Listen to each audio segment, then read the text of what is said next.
Alors, je pense que c'est très hétérogène, parce qu'en réalité, il y a autant de visions que d'élus quasiment. Mais c'est vrai que jusque dans les années 2015 à peu près, on a des grandes visions d'aménagement qui sont là. Un peu en Île-de-France, beaucoup dans les métropoles régionales. On peut penser à Nantes, on peut penser à Lyon, on peut penser à Lille, Bordeaux que j'ai évoqué, Rennes qui est discrète mais qui depuis Edmond Hervé a une continuité de vision qui est juste impressionnante. Ouais. Brest, Montpellier, oui, etc., etc. Ça a toujours été plus compliqué en Île-de-France parce que d'abord le fait intercommunal en Île-de-France met beaucoup plus de temps à émerger.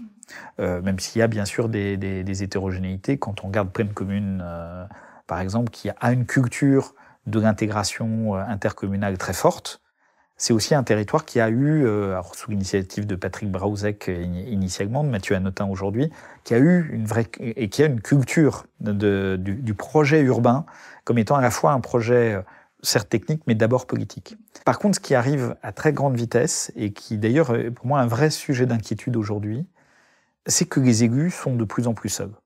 Recruter, garder des collaborateurs ayant les expertises nécessaires, alors même que l'acte d'aménager est devenu de plus en plus complexe et technique, c'est une vraie gageure pour beaucoup d'élus. Et c'est une vraie gageure pour des élus en Île-de-France comme en région.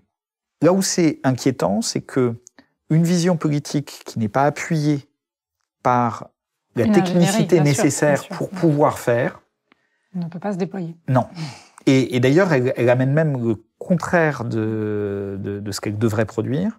C'est-à-dire qu'elle entraîne une espèce d'illusion, de fantasme, des incompréhensions entre les citoyens et le politique.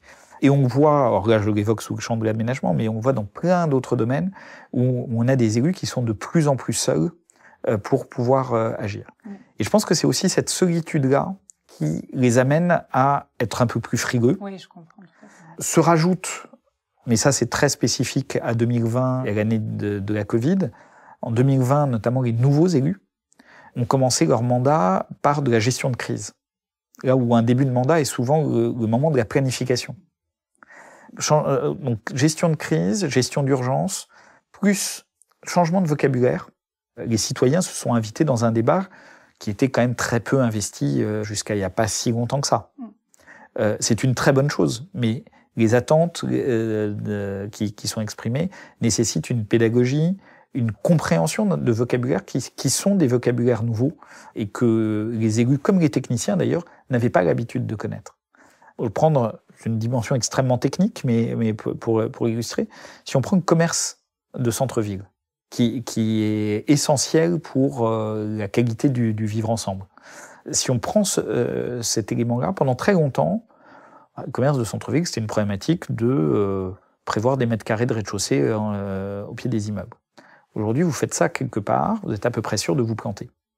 Si vous n'avez pas vraiment une vision stratégique, à la fois du régime de détention, de qu'est-ce qu'il faut prévoir dans ces dites coques, du modèle économique, comment est-ce que le promoteur doit l'intégrer comme une donnée d'entrée et non pas comme un produit de sortie où c'est un résidu de quelque chose. Toutes ces questions-là, en fait, elles sont devenues plus compliquées parce que le commerce, il est attaqué par le e-commerce, il est attaqué par la concurrence des moyennes et grandes surfaces, etc., etc. Or, ça, c'est un trésor qui contribue à l'urbanité d'un centre-ville et qui est devenu plus compliqué qu'il ne l'était il y a simplement 10 ans.